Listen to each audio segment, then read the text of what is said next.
दोस्तों, अगर कभी आपने यूपीएससी का पेपर दिया हो या फिर कोई कंडीशंस में ऐसा फंस गए हो कि आखिरकार उसका आंसर क्या होगा। यूपीएससी के अंदर पेपर 4 जो होता है वो एथिक्स का होता है। उसमें आपको एक कंडीशन दी जाती है कि अगर आप इस कंडीशन में कोई ऐसी सिचुएशन जो है उसमें फंस चुके हैं तो उसका सॉल्यूशन कैसे निकालेंगे आप। वैसे ही एक कंडीशन मैं आपको देता हूं, आप उसका सॉल्यूशन बताना कि क्या हो सकता है। ठीक है, आप बहुत कमजोर इंसान हैं, मतलब आपके सामने कोई बहुत पावरफुल कोई लीडर है। अब आप जो है उसको खत्म नहीं कर सकते हैं, उससे लड़ नहीं सकते हैं, और आप जो है काफी कमजोर हैं, लेकिन आपको उसको खत्म भी करना है। तो आप क्या करेंगे? आप एक्चुअली में क्या करेंगे कि आप अपने ही जैसे जो और भी लोग हैं उनको इकट्ठा करेंगे और इकट्ठा करके एक ग्रुप बनाएंगे ताकि इन सब की पावर मल्टीप्लाई हो और उस पावरफुल से लड़ा जा सके। पाकिस्तान इस वेपन का बहुत बेहतरीन तरीके से यूज करना जानता है। पाकिस्तान ने टर्की और सऊदी अरेबिया के साथ में मिलकर इस्लामिक नाटो को बनाने का एक सपना देखा था। खैर वो सपना चकनाचूर हो गया, लेकिन वो सपना ऐसा था कि हमको अमेरिका से लड़ना है, क्योंकि अमेरिका ऑलरेडी एक नाटो जो कंट्रीज हैं उनका हेड था। अब पाकिस्तान ने सोचा कि यार अगर हमको अमेरिका जैसा कोई नाटो कंट्री अगर खड़ा करना है, भारत का मुकाबला करना है, तो हमको भी एक ऐसा ही ग्रुप क्रिएट करना पड़ेगा जो कि आगे आने वाले समय में उसके एनिमीज को टक्कर दे सके। क्योंकि उसके एनिमीज कौन है? भारत है। इंडिया को किसी ग्रुपिंग की आवश्यकता नहीं है, क्योंकि इंडिया वो पावरफुल कंट्री है जिसकी टक्कर लेने के लिए पाकिस्तान अपने ग्रुप्स को तैयार कर रहा है। ग्रुप्स को तैयार करने से यह होगा कि कोई भी जो है वो भारत का साथ नहीं देगा, सब पाकिस्तान का साथ देंगे, ऐसा पाकिस्तान ने सोचा। लेकिन पहला झटका जो लगा वो लगा था टर्की की तरफ से। इससे पहले एक झटका और दिया था यूएई ने, जब यूएई के जो मिनिस्टर भारत के अंदर आए और उन्होंने भारत के साथ में डील की कि हम लोग 500 जो इंडियन प्रिजनर्स हैं उनको छोड़ेंगे, 900 इंडियन प्रिजनर्स को छोड़ेंगे। ऐसी अनाउंसमेंट जब हुई और भारत के साथ में डील जब साइन हुई, तो फिर जैसे गैस एंड पेट्रोलियम को लेकर तो पाकिस्तान को लगने लगा कि यार जिन देशों को लेकर हम लोग ग्रुपिंग करने जा रहे थे उनमें से एक देश तो भारत के साथ में मुलाकात कर रहा है। अब दूसरा झटका जो लगा है वो लगा है टर्की की तरफ से। टर्की ने यह क्लियर कर दिया है कि हम किसी भी इस्लामिक नाटो के अंदर शामिल नहीं होंगे और कोई भी ग्रुपिंग नहीं बनाएंगे। वो स्टेटमेंट अभी मैं आपको बताने वाला हूं कि टर्की के फॉरेन मिनिस्टर ने क्या स्टेटमेंट दिया है। लेकिन क्या वाकई में पाकिस्तान का सपना जो है वो साकार हो पाएगा? तो why is Turkey staying out of the Saudi Pakistan defence pact? Saudi और पाकिस्तान के बीच में जो डिफेंस पैक्ट हो रहा था उसमें से टर्की ने विड्रॉ कर लिया है। UAE lost interest. पहला झटका जो दिया वो किसने दिया? यूएई ने दिया। फर्स्ट जो एक झटका था वो किसने दिया था? यूएई ने दिया था, क्योंकि उसने इंटरेस्ट लूज कर दिया। पाकिस्तान जो इस्लामाबाद एयरपोर्ट है उसको डेवलप करने का इंटरेस्ट शो किया था यूएई ने, अब उस इंटरेस्ट को क्या कर दिया है? लूज कर दिया है कि हम पाकिस्तान के साथ में कोई भी डील नहीं करेंगे। इसका मतलब यह हुआ क्योंकि वहां के जो मिनिस्टर है वो कहां पर आते हैं? इंडिया की विजिट पर आते हैं। केवल 2 डे विजिट थी, और 2 डे भी नहीं थी, 2 घंटे की विजिट थी, और उसके अंदर यह डिक्लेरेशन कर दिया था। ठीक है, पाकिस्तान को और झटका लगा जब यूएन ने और चाइना ने पाकिस्तान को वार्न किया ओवर ग्रोइंग टेरर। ठीक है, अफगानिस्तान और पाकिस्तान के बीच में जो कुछ भी चल रहा है किसी से छिपा नहीं है। आज चाइनीज नेशनल्स के ऊपर अटैक होता है पाकिस्तान के अंदर, तो चाइना यह कहता है कि भाई अगर तुम लोग हमारे नागरिकों की सुरक्षा नहीं कर सकते हो तो हम अपने प्रोजेक्ट्स को पाकिस्तान में नहीं चलाएंगे।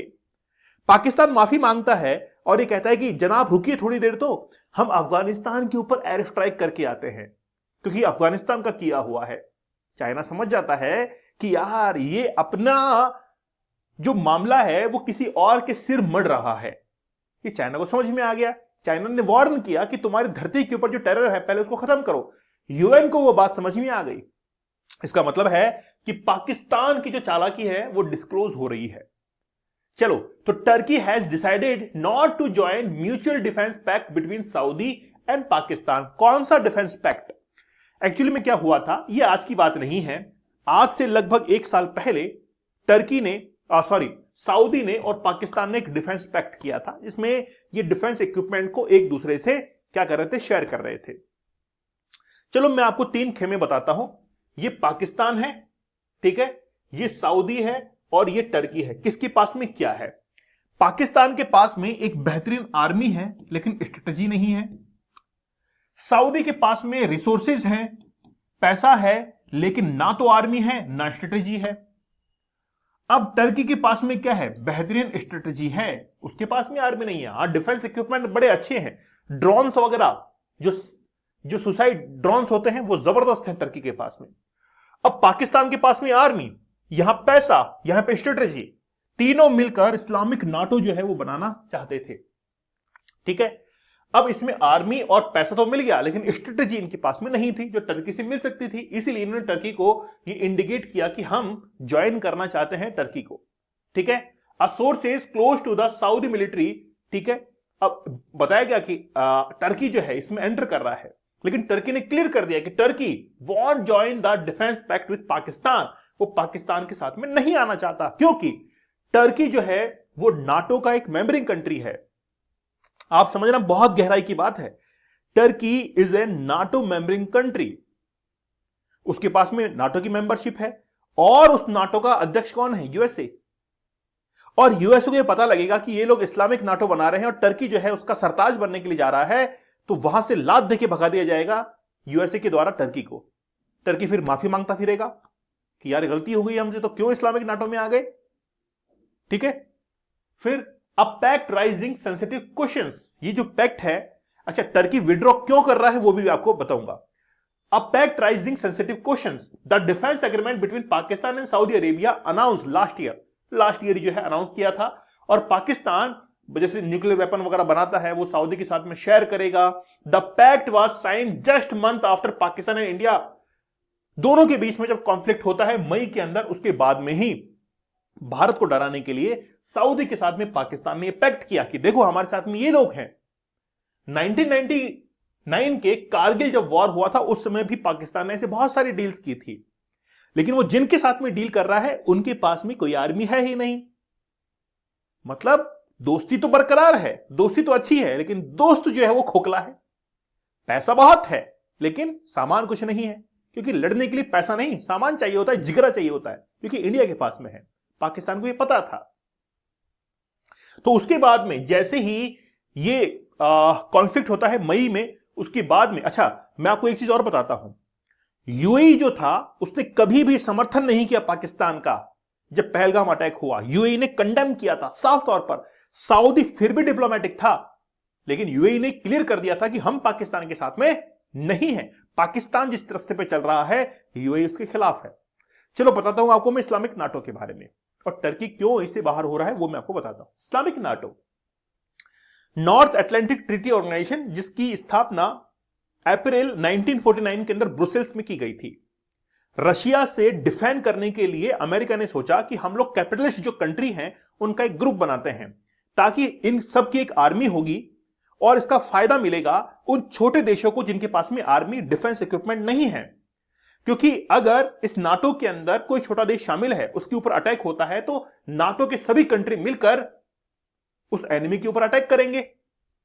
ये इनके साथ में, और जो छोटे देश थे उनको बहुत फायदा मिला, उनको एक सिक्योरिटी मिली, उनको एक सेफ्टी मिली कि यार हमारे साथ में बड़े बड़े देश है, कॉन्फिडेंस मिला। और यही कॉन्फिडेंस उनकी इकोनॉमी को बूस्ट करने में बहुत हेल्प कर रहा था। आज टर्की ओवर कॉन्फिडेंस में क्यों है? वो आज पाकिस्तान में आकर ये बयान क्यों देता है कि कश्मीर जो है वो पाकिस्तान का है? क्यों? कहां से ताकत आती है? नाटो से आती है उसके पास में ये पावर, नहीं तो उसकी जबान नहीं खुलती। तो जो छोटे कंट्रीज हैं उनको पावर मिलती है नाटो से। अब एक्चुअली में क्या हुआ, नाटो के ऊपर खतरा जो है वो आने लगा जब ट्रंप ने डेनमार्क को कहा कि हम ग्रीनलैंड लेंगे। तो मतलब एक नाटो कंट्री दूसरी नाटो कंट्री के ऊपर धमकी दे रहा है। तो फिर डेनमार्क ने कहा कि हम सब नाटो कंट्री मिलकर यूएसए के ऊपर अटैक कर देंगे अगर हमारे ऊपर ऐसा किया गया। डेनमार्क की वो जो धमकी जो कि यूएसए को दी गई, इससे डेनमार्क के उस लीडर की बहुत वाहवाही हुई कि देखो यूएसए को धमकी दे दी, और इससे उसका जो वोटिंग पोल था, वोट बैंक था, वो मजबूत हुआ। कि बहुत सोची समझी साजिश थी। अब इसके तहत डेनमार्क जो है, डेनमार्क वो अपनी पॉलिटिकल पावर को बहुत बढ़ा लेगा कि देखो यूएसए के साथ में टक्कर ले रहा है ये आदमी, है ना, ये हमारा पॉलिटिकल लीडर जो है वो यूएसए के साथ में टक्कर ले रहा है और वोट बैंक मजबूत होगा। और हो गया है, ऑलरेडी हो चुका है। चाहे डेनमार्क ग्रीनलैंड ले या ना ले, लेकिन हो गया मामला सेट। ठीक है, ये पॉलिटिकल मूव था। जियोपॉलिटिक्स ऐसे ही चलती है। तो अब नाटो बन चुका था, ठीक है, अब टर्की भी उसमें शामिल था। अब टर्की खुद अपना इस्लामिक नाटो भी बनाएगा, तो इससे कौन नाराज होगा? NATO countries. क्या हम में से ही, मतलब फिर टर्की को विश्वास नहीं है नाटो के ऊपर, तभी वो अपना खुद का इस्लामिक नाटो बना रहा है। इसीलिए एक स्टेटमेंट निकल के आता है कि पाकिस्तान और सऊदी अरेबिया मिलकर एक इस्लामिक नाटो जो है वो बनाएंगे, इस्लामिक नाटो बनाएंगे, और जितने भी कंट्रीज, अदर कंट्रीज हैं, उनके ऊपर ये अटैक कर सकते हैं, या फिर इस्लामिक देशों में से किसी के ऊपर अटैक होता है तो ये सब मिलकर अटैक करेंगे। ठीक है, अब टर्की ने विड्रॉ क्यों किया मैं आपको बताता हूं। एक्चुअली में क्या हुआ कि टर्की के जो फॉरेन मिनिस्टर है उन्होंने रिसेंटली एक स्टेटमेंट दिया, ऑफिशियल स्टेटमेंट था, अल जजीरा को दिया था। उसमें यह बताया कि अगर जिस तरीके से यूरोपियन कंट्रीज यूरोपियन यूनियन के अंदर काम कर रही है, जहां पर कोई सिंगल हैंडेड काम नहीं करता है, इक्वली जो है पावर डिवाइड है, इक्वली इकोनॉमिक जो है रन करती है, सभी देशों के पास में पावर है, किसी एक देश ने मिलकर जो है उस ग्रुप को नहीं बनाया है, सभी ने अपनी म्यूचुअल अंडरस्टैंडिंग से अपनी इकोनॉमी को ग्रो करने के लिए यूरोपियन यूनियन का निर्माण किया। ना कोई देश, ना कोई सॉवरेनिटी, हर कोई एक ही प्लेटफॉर्म पर आकर काम करता है। टर्की ने यह बयान दिया, और जैसे ही कहा कि इस्लामिक नाटो के अंदर कोई भी कंट्री लीडर नहीं होगा, कोई भी कंट्री लीडर जो है वो नहीं बनेगा, सब इक्वली जो है वो होंगे, तभी टर्की आ सकता है, अन्यथा टर्की जो है इस्लामिक नाटो में नहीं आएगा। ऐसा कहते ही पाकिस्तान के पसीने आ गए, जहां पर नहीं आने चाहिए थे वहां पर भी आ गए। और जैसे ही पाकिस्तान के पसीने आते हैं, उसके बाद में फिर स्टैंड हुआ कि टर्की जो है वो विड्रॉ करेगा, मतलब शामिल ही नहीं होगा इस्लामिक नाटो के अंदर। अब पाकिस्तान को यह लगने लगा कि जिन भेड़ियों की मैं ग्रुपिंग करने जा रहा था, कहते ना कि एक साउथ की मूवी है, साउथ की मूवी के अंदर जबरदस्त डायलॉग्स होते हैं, डायलॉग है कि शेर तो अकेला आता है, भेड़िए झुंड के अंदर आते हैं। तो ये झुंड बनाने जा रहा था, और सामने था भारत, इंडिया था। तो टर्की ने क्या कर दिया, इससे विड्रॉ कर दिया। झटका लगा किसको? पाकिस्तान को। अब देखिए, ये फोटोग्राफ जो है वो है अब्राहम अकॉर्ड। अब्राहम तो आप जानते ही हैं, मतलब म्यूचुअल जो है गॉड के रूप में जाना जाता है। ठीक है, ये बेंजामिन नेतन्याहू, ये यूएसए ट्रंप, और ये है कौन यहां पर कौन है? अल नयान। ठीक है, ये जो है वो है बहरीन। अब चार देशों ने मिलकर 2020 के अंदर, 2020 में क्या किया? अब्राहम अकॉर्ड को साइन किया, और इसी अब्राहम अकॉर्ड के अंदर ये तमाम व्यक्ति शामिल थे। अब यूएई जब इसके अंदर शामिल है, ठीक है, अब्राहम अकॉर्ड के अंदर, और यूएई हेल्प किसकी करता है? इजराइल की। मतलब यूएई जो है वो इजराइल दोनों दोस्त हो गए, तभी एक प्लेटफॉर्म पर है। और इजराइल जो है वो इंडिया का सपोर्ट करता है। इसका मतलब है कि यूएई कभी भी जो है इंडिया के अगेंस्ट में नहीं होगा। अब्राहम अकॉर्ड से भी इसका कॉन्टेक्स्ट देखने को मिलता है। तो टर्की जो है वो अब शामिल नहीं होगा। पाकिस्तान को बहुत तगड़ा झटका जो है लगा है। पाकिस्तान को लगता होगा कि यार हमारे पास में आर्मी है, सऊदी से लेंगे रिसोर्सेज और टर्की का लेंगे गाइडेंस, स्ट्रेटेजिक गाइडेंस। लेकिन टर्की ने इनकार कर दिया कि हम किसी भी ऐसे ग्रुप के अंदर शामिल नहीं होंगे, कोई भी ऐसा ग्रुप नहीं बनाएंगे। चलिए, आपका क्या मानना है कमेंट सेक्शन में जरूर बताइएगा। The power of focus. मैं आपसे कहना चाहूंगा, जिंदगी के अंदर कुछ है तो वो है फोकस, वो है आपका कंसंट्रेशन। इसके दम पर आप बिजनेस क्रैक कर सकते हैं, इसके दम पर किसी एग्जाम को क्रैक कर सकते हैं, लेकिन नहीं है तो आप जरूर जो है 30 टेक्निक्स को इस्तेमाल कीजिए और जीवन में आगे निकलिए। Challenge to change your life. एक चैलेंज ही होता है जो कि आपकी लाइफ के अंदर चेंज कर सकता है। रॉकस्टार फिल्म देखी है, तो रॉकस्टार फिल्म में क्या कहता है कि यार मुझे मेरी जिंदगी के अंदर कोई ऐसा चैलेंज मिला नहीं है, किसी ने रिजेक्ट किया नहीं है। अगर आपको रिजेक्शंस होते हैं बार बार, तो सोशली होता है, इकोनॉमिकली होता है, मैं आपसे कहना चाहूंगा कि एक बार इस चैलेंज को ज्वाइन करके देख लीजिए और 175 डेज का चैलेंज ले लीजिए, 175 दिनों का, कि 175 डेज में मुझे ये चीज क्रैक करनी है, श्योरली होगी। और साथ में टेक्निक्स मैंने बताई हैं, मैं कहता हूं कि 100% होगा, नहीं हो तो बता दीजिएगा। ठीक है, चैलेंज जरूर ज्वाइन कीजिएगा। चैलेंज कूपन कोड आप लोग को यूज करना है। दीपक इंदौर ऑफिशियल टेलीग्राम पर जरूर ज्वाइन कर लीजिएगा। तो मिलते हैं आप लोगों से अगले सेशन के अंदर। तब तक धन्यवाद, थैंक यू, जय हिंद।